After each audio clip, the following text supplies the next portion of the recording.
चक्रधरपुर का राजेंद्र बाजार खाने पीने के सामान के लिए मशहूर था। वहाँ पर तरह तरह के खाने का सामान मिलता था और दूर दूर से लोग खाने आते थे। इसी में एक दीपक पानी पूरी नाम का ठेला था। उसकी पानी पूरी पूरे शहर में मशहूर थी। अरे भैया एक पानी पूरी लगा दो। हाँ, जी भैया अब ही लगाते हैं। एक बार दीपक की पानी पूरी खाओगे कभी भूल नहीं पाओगे और बार बार यहाँ ही आओगे। ये दीपक का वादा है आपसे। दीपक के ही बगल में सुरेश के फल की दुकान थी। दीपक और सुरेश अच्छे दोस्त थे। उन दोनों की दुकान के सामने विनोद के फायर पान की दुकान थी। दीपक और सुरेश की अच्छी बनती थी, पर दोनों की ही विनोद से अच्छी नहीं बनती थी। सुरेश अपने फल की दुकान बंद कर रहा होता है। अरे दीपक चल भाई, 10 बज रहे हैं, दुकान बंद करने का समय हो गया भाई। हाँ हाँ, बस बंद ही करने वाला हूँ। क्या तुझे पता है कि विनोद की दुकान 2 दिन से क्यों नहीं खुली रही? अरे मुझे क्या शौक है कि मैं विनोद के बारे में पता करता रहूं? हाँ, गया होगा कहीं शिमला मनाली घूमने, फेसबुक पर उसकी पोस्ट नहीं देखता। अपनी दुकान का भी वो बहुत अच्छा प्रचार कर लेता और यूट्यूब से भी उसे पैसे मिलते हैं। उसका फायर पान तो पूरे देश में मशहूर है, पता ही होगा तुझे। हाँ भाई, ये तो सही बात है। हम तो ऐसा कर भी नहीं सकते। हमारी तरह फल वाले तो देश में लाखों हैं। इसकी दुकान कुछ अलग है, इसीलिए मशहूर है। अरे चल छोड़ भाई, घर चलते हैं चल। सुरेश और दीपक साथ में घर के लिए निकल जाते हैं। अगला दिन होता है। सुरेश दीपक को फोन करता है। हाँ हेलो दीपक, अरे तुझे मेरी आवाज आ रही है? हाँ भाई बोल, मैं बोल रहा हूँ। क्या हुआ, तू इतना घबराया क्यों लग रहा है? अरे दीपक जल्दी से न्यूज़ खोल कर देख। अरे भाई हम बर्बाद हो चुके हैं। क्या बोल रहा है तू? अरे अरे रुक, मैं देखता हूँ। दीपक न्यूज चैनल खोलता है। आज की ब्रेकिंग न्यूज, चक्रधरपुर के राजेंद्र मार्केट में हुआ बड़ा हादसा। लगी भयानक आग, 75 दुकानें जलकर हुई खाक, 12 की मौत और 25 घायल। फायर पान की दुकान में शॉर्ट सर्किट होने से हुआ हादसा। फायर पान की दुकान के मालिक विनोद की हुई घटना स्थल पर मृत्यु और आसपास की दुकानें भी बर्बाद हो गई। ये सुनते ही दीपक के पैरों के नीचे से जमीन खिसक जाती है। उसे कुछ भी समझ नहीं आता। 2 मिनट के लिए उसका दिमाग काम करना बंद कर देता है। वो सिर पकड़कर जमीन पर बैठ जाता है। तभी उसके दरवाजे पर दस्तक होती है। वो जाकर गेट खोलता है तो देखता है कि सुरेश खड़ा होता है। उसकी आंखें भी लाल होती है और वो गहरी चिंता में लगता है। अरे सुरेश, अरे ये क्या हो गया भाई? अरे हम तो बर्बाद हो गए। अरे विनोद के बारे में हम कल क्या क्या बोल रहे थे, एक आखिरी बार उससे मिल भी नहीं पाए। दीपक और सुरेश एक दूसरे को पकड़कर रोने लगते हैं। फिर कुछ देर बाद दोनों शांत होते हैं। अरे चल यार, अब रोने से कुछ नहीं होने वाला। चलकर दुकान की हालत देख कर आते हैं। हाँ चल चल चल, अब जो हो गया उसको बदला तो जा नहीं सकता। सुरेश और दीपक साथ में राजेंद्र मार्केट जाते हैं। वहाँ पर अपने साथी दुकानदार से भी मिलते हैं जिनकी दुकानें जल चुकी होती हैं। अरे अब हमें फिर से नए सिरे से दुकान शुरू करनी पड़ेगी। हम जिस हालत पर थे उस पर पहुंचने में हमें महीनों लग जाएंगे। अरे भगवान करे जिनके साथ ये अनहोनी हुई है उन्हें और उनके परिवार को वो शक्ति मिले। भगवान उन्हें शक्ति और बुद्धि प्रदान करे कि वो फिर से हिम्मत कर पाए। दीपक और सुरेश अपनी दुकान फिर से बनाने में लग जाते हैं। उनके सामने ही विनोद की दुकान जली पड़ी होती है। विनोद के परिवार वाले एक बार उनकी दुकान को देखने आते हैं और उसकी पत्नी बहुत रो रही होती है। ये सब देखकर दीपक और सुरेश को बहुत बुरा लगता है। यार, जब भी मेरी नजर विनोद की जली दुकान पर पड़ती है तो मुझे उसकी याद आ जाती है और बहुत दुख होता। उसकी फायर पान की दुकान कितनी फेमस थी। वो पहला था जिसने ये फायर पान शुरू किया था। हमें उसकी याद में कुछ करना चाहिए। अरे लेकिन हम उसके लिए क्या कर सकते हैं? दीपक और सुरेश की दुकान धीरे धीरे लाइन पर आने लगती है। दीपक और सुरेश रोज विनोद की दुकान देखते हैं और उन्हें बहुत दुख होता है। फिर एक दिन दीपक को एक आइडिया आता है। यार सुरेश, मेरी बात सुन, मुझे एक आइडिया है। क्यों ना विनोद के फायर पान से इंस्पायर होकर फायर पानी पूरी बनाए। इसका क्रेडिट विनोद को ही देंगे। इससे लोग उसे याद भी रखेंगे और हो सकता है हम भी फेमस हो जाएं। हाँ यार, तेरा आइडिया तो बड़ा अच्छा है, बिल्कुल अलग है। मुझे लगता है तुझे ये करना चाहिए। इसके बाद दीपक और सुरेश मिलकर फायर पानी पूरी की दुकान शुरू करते हैं। उसमें एक बड़ा सा पोस्टर लगाते हैं जिसमें विनोद के बारे में लिखा होता है और उसे ट्रिब्यूट दिया होता है। उसमें लिखा होता है कि कैसे दीपक को विनोद की जगह से फायर पानी पूरी बनाने की प्रेरणा मिली। उसमें विनोद के बारे में भी लिखा होता है कि जैसे वो हमेशा कुछ नया करने की कोशिश करता था। वो लोग एक और बोर्ड भी बनाते हैं जिसमें लोग अपना रिव्यू लिख सकते हैं। देखते ही देखते युवाओं में ये फायर पानी पूरी बहुत फेमस हो जाती है। अरे देखा तूने, मैंने कहा था ना तेरा आइडिया जरूर सफल होगा। मुझे पहले ही पता था विनोद को भी कितना अच्छा लगता होगा कि उसके कितने सारे फ्रेंड्स थे। लोग उसके बारे में भी कितनी प्यारी प्यारी बातें हमारे रिव्यू बोर्ड पर लिख कर जाते हैं। अगर वो ये सब देख पाता तो कितना खुश होता। अरे हाँ यार, ये बात तो सच है। उसे तो सच में बहुत खुशी होती। मुझे लगता है हमें भी एक YouTube चैनल बनाना चाहिए जिससे हमारी भी पहुंच दूर दूर तक हो जाए। हाँ, इस बात में तो बिल्कुल देरी नहीं करनी चाहिए। इसके बाद सुरेश और दीपक फायर पानी पूरी के नाम से एक YouTube चैनल बनाते हैं। वो वहाँ पर फायर पानी पूरी की रेसिपी और उसे खाने का अंदाज शेयर करते हैं। उस पर बहुत व्यूज आते हैं और देखते ही देखते उसके सब्सक्राइबर्स बढ़ ही जाते हैं। इससे जो भी कमाई होती है वो दोनों आपस में बांट लेते हैं और फिर दोनों फेमस हो जाते हैं और उनकी फायर पानी पूरी पूरे देश में मशहूर हो जाती है और बहुत से अलग अलग जगह पर बिकने लगती है। मेघपुर नाम का एक गांव था जहां गांव का सबसे बड़ा मेला होता था। पूरे 10 दिनों का लोगों का व्यापार और बच्चों के खेलने का ये अच्छा समय था। वहीं मेघपुर में 2 बचपन के दोस्त थे, शशांक और प्रशांत, जो उसी मेले में अपनी अपनी पानी पूरी बेचा करते थे। शुरुआत के समय दोनों ने एक ही दुकान खोली थी, लेकिन शशांक के व्यवहार की वजह से प्रशांत ने अपनी अलग पानी पूरी की दुकान खोल ली। शशांक हमेशा प्रशांत के हकले होने की वजह से उसे चिढ़ाता रहता, लेकिन प्रशांत का व्यापार बहुत अच्छा चलता था क्योंकि वो बहुत ईमानदार था। अरे आने वाले हफ्ते में मेला शुरू है। शशांक, क्या करने का सोचा है तुमने? कुछ मुनाफा कमाना है या नहीं? शशांक नाम है मेरा, मुनाफा तो जरूर कमाना है। अब देखना कि मैं क्या करूंगा। अरे वो तो तुम हमेशा ही कहते हो, लेकिन तुमसे ज्यादा मुनाफा तो हमारा दोस्त प्रशांत कमा लेता है। सही कहा भाई, प्रशांत के दिमाग और ईमानदारी की सब मिसाल देते हैं। अरे उस हकले की बोलती तो मैं बंद करूंगा। इस बार मैं ही ज्यादा कमाऊंगा। अरे शशांक, प्रशांत हमेशा तेरा भला चाहता है, लेकिन तू हमेशा उसका बुरा क्यों चाहता है? अब गंजे अपना काम कर, चुपचाप चाय दे और तमाशा देख। शशांक गुस्से में बिना चाय पिए ही वहाँ से चला जाता है। अरे कैसा प्रशांत, इस बार वार्षिक मेले में आ रहा है कि नहीं? अरे खोल लेना। अरे इस बार तेरी खैर नहीं, मैं तुझे बताऊंगा कि व्यापार कैसे करते हैं। मैं इसीलिए तुम्हारे साथ दुकान नहीं खोलता, तो तुम्हारी इन्हीं हरकतों की वजह से। अबे चल चल, मैं देख लूंगा तुझे। वार्षिक मेले में मेरा ही बोलबाला होगा। मेले के पहले दिन शशांक ने अपनी पानी पूरी की दुकान खोली और प्रशांत ने काली पानी पूरी की दुकान खोली। प्रशांत की काली पानी पूरी लोगों ने पहली बार सुनी थी, इस वजह से पहले दिन से ही प्रशांत की खूब बिक्री हुई। लोगों ने प्रशांत के दुकान पर भीड़ इकट्ठा कर दी। अरे प्रशांत भैया, सुना है तुम कुछ नया बेच रहे हो, काली पानी पूरी हैं? हमें भी इसका आनंद लेने दो भैया। देख रहे हो ना मेरा पेट, मैं 4 प्लेट तो यहीं खा जाऊंगा, बाकी घर की बात अलग है।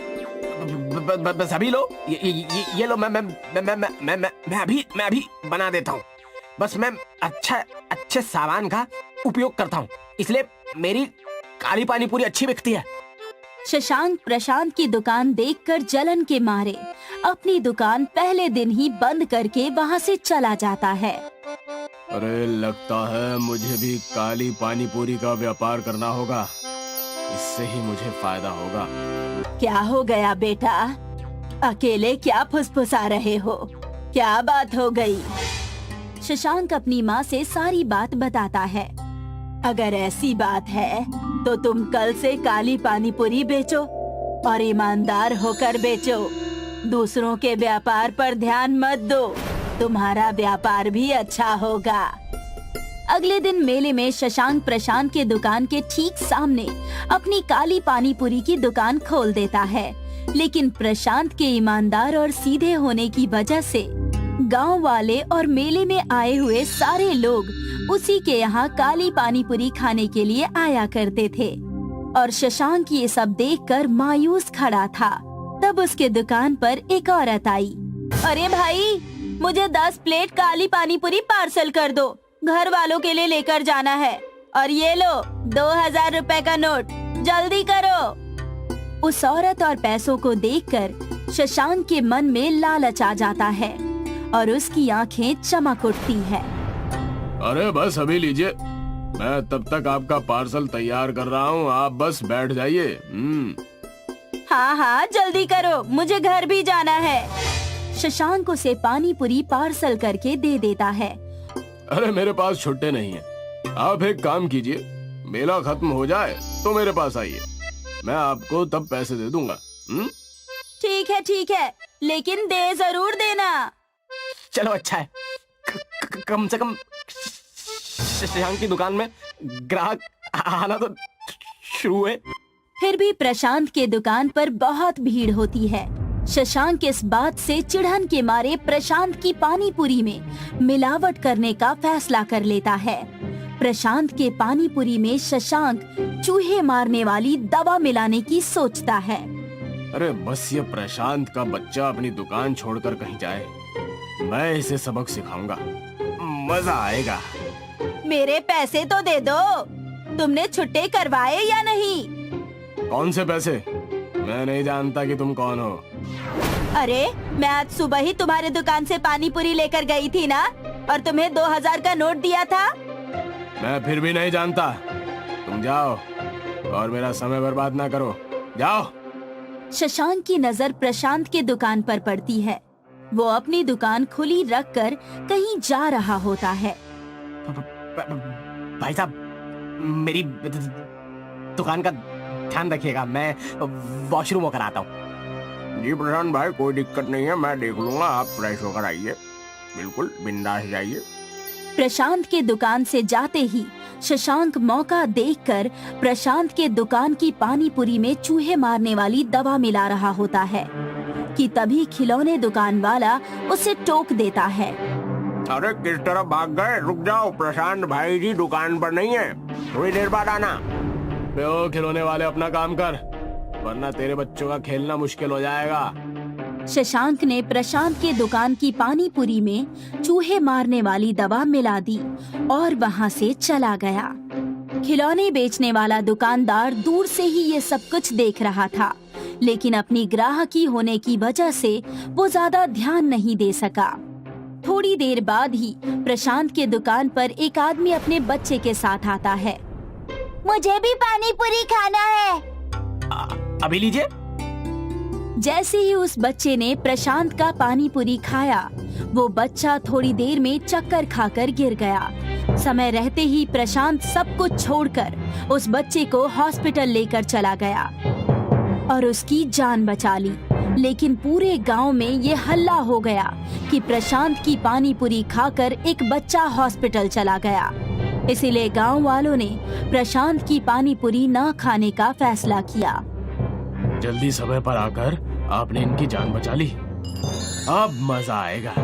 ये प्रशांत का बच्चा बड़ा होनहार बनता है ना, देखना अब गांव से निकाला जाएगा। अरे प्रशांत के जहर खिलाने के कारण ही बच्चा हॉस्पिटल गया। अब सब लोग बताओ क्या फैसला करना है। अरे फैसला क्या, इस गांव से बाहर निकालो, वरना पूरे गांव को मार देगा ये। मैं ऐसा क्यों करूंगा? प्रशांत को रोता हुआ देखकर वहाँ पर उस खिलौने वाले दुकानदार ने आकर बोला, अरे सजा प्रशांत को नहीं, शशांक को होनी चाहिए। इन्होंने प्रशांत के ना होने पर दुकान में जाकर पानी पूरी में मिलावट की है। ए, तुम मुझ पर झूठा इल्जाम लगा रहे हो। मुझे पता है तुम उसकी तरफदारी क्यों कर रहे हो, दुकान वाले होने के नाते ना। सारी सभा देखकर शशांक के दुकान में आई औरत जिसने अपने पैसे गंवाए थे, उसने आकर कहा, अगर ये खिलौने की दुकान वाले गलत कह रहे हैं तो मैं गवाही दूंगी। ये सारा काम शशांक का किया हुआ है, इसने ही किया है ये सब, और मेरे भी पैसे लूट लिए। और प्रशांत की दुकान के पानी पूरी में इसी ने चूहों वाली दवाई मिलाई है। मुझे माफ करना, यह गलती मुझसे ही हो गई। प्रशांत से जलन के कारण मैंने ये फैसला लिया। मुझे माफ कर देना। तो तय रहा, पूरे गांव ने फैसला लिया है कि तुम्हें गांव से निकाला जाए। मेला तो दूर, अगर तुम गांव की किसी बारात में भी दिख गए ना तो तुम पर कार्रवाई की जाएगी। इतना कहकर सरपंच ने शशांक को गांव से निकाल दिया और प्रशांत ने अपनी पानी पूरी की दुकान फिर से खोल दी और उसकी बहुत अच्छी बिक्री होने लगी। मैंने कहा था ना, हमारे गोलगप्पे का व्यापार इतना चलेगा कि आप देखते रह जाएंगे। हाँ सुमन, आज तुम्हारी बदौलत हम इस गरीबी से उभर पाए, नहीं तो जाने हमारा क्या ही होता। बात उस समय की है जब सोनू और सुमन नाम के एक दंपत्ति रामनगर के एक घर में रहा करते थे। सोनू फैक्ट्री में काम किया करता था और सुमन उसे सुबह सुबह लंच पैक करके दिया करती थी। सोनू बहुत मेहनती था। अरे यार, इतनी मेहनत क्यों कर रहा है? तू तो इस कंपनी को अपना ही मानने लगा है।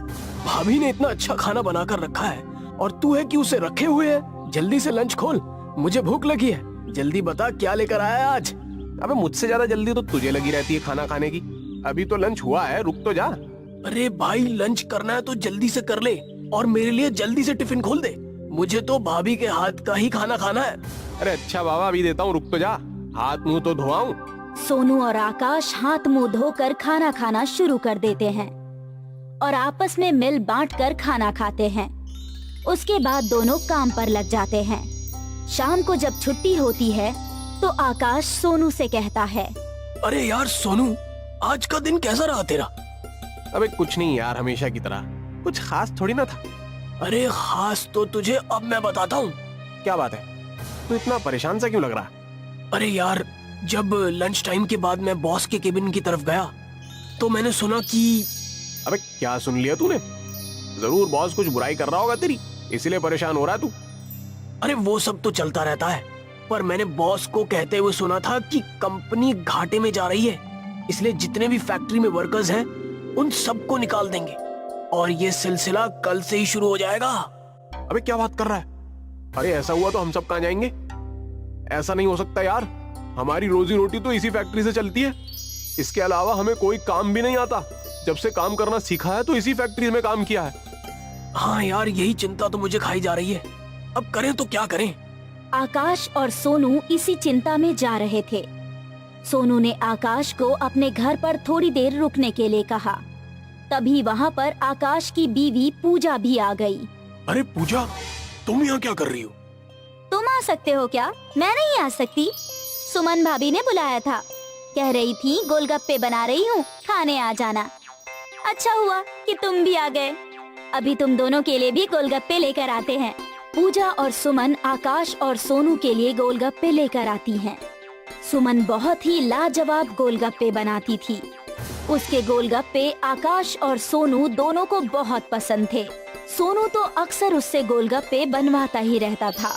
अरे भाभी, खाना तो अच्छा बनाती ही हो और गोलगप्पे तो उससे भी ज्यादा अच्छे बनाती हो। इन गोलगप्पे में तो सच में एक जादू है, जितने खाओ कम ही लगते हैं। अरे सच कह रहा है ये, सच में तुम्हारे हाथ में तो जादू है। तुम जो गोलगप्पे बनाती हो वो साइज में इतने बड़े होते हैं कि एक बार में ही मजा आ जाता है।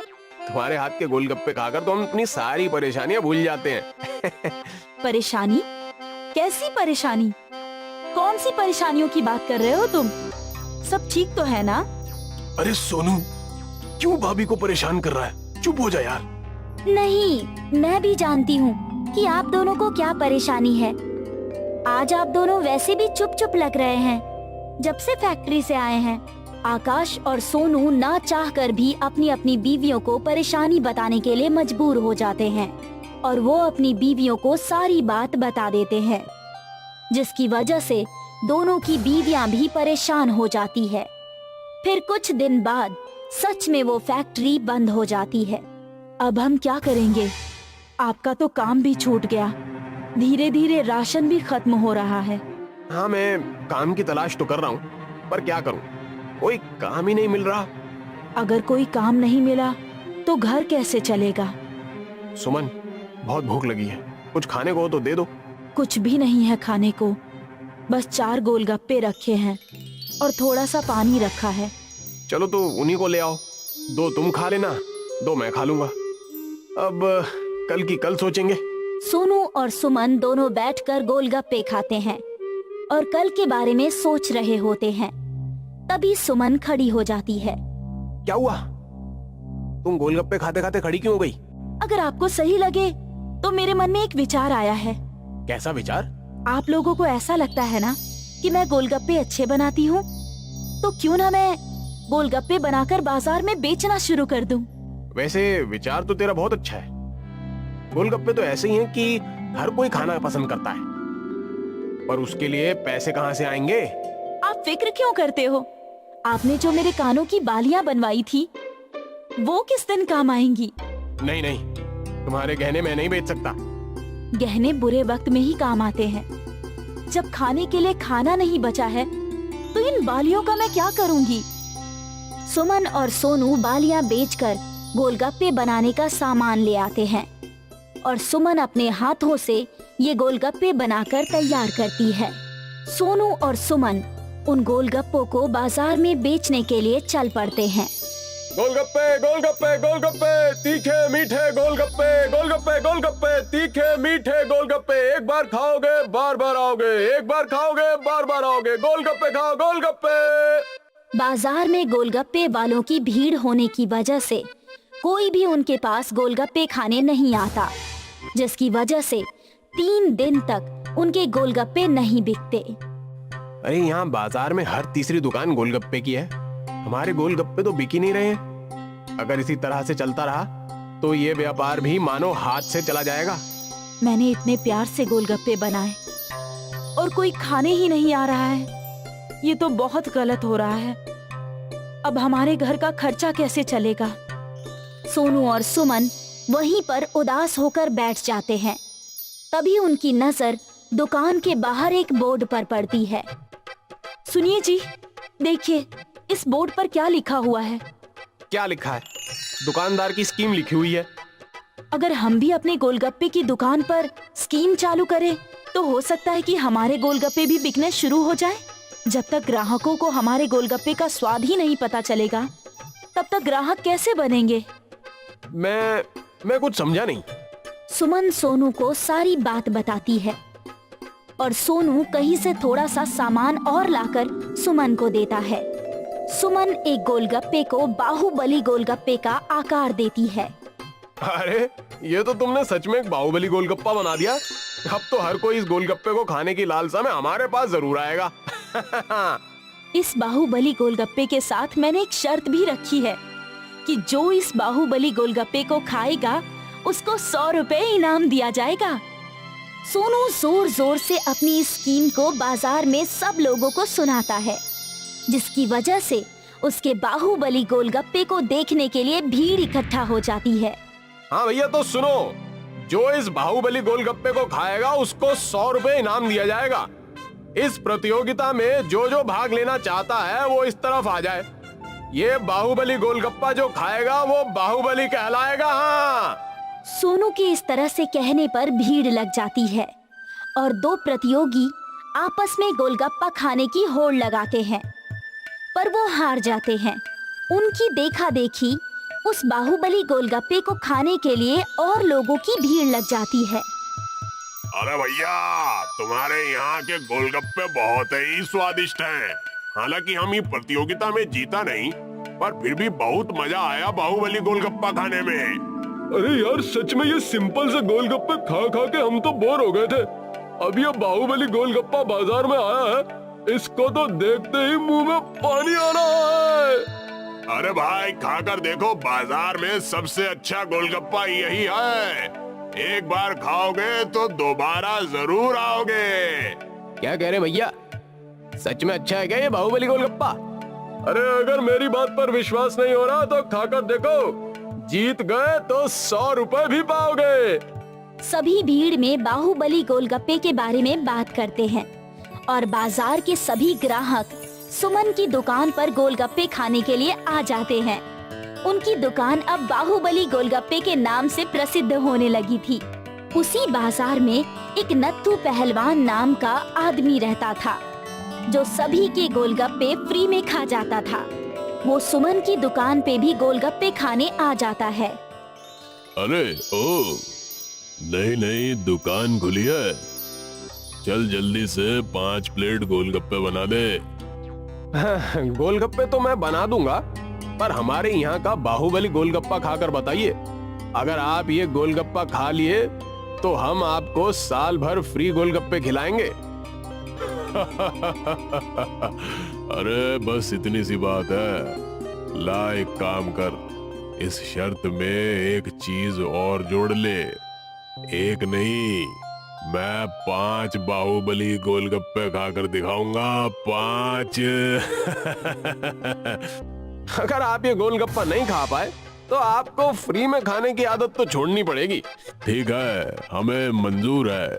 नत्थू पहलवान के सामने 5 बाहुबली गोलगप्पे रख दिए जाते हैं और नत्थू पहलवान बाहुबली गोलगप्पे खाने की कोशिश करता है, परंतु उसमें असफल हो जाता है और वो अपनी शर्त के अनुसार फ्री में गोलगप्पे खाना छोड़ देता है।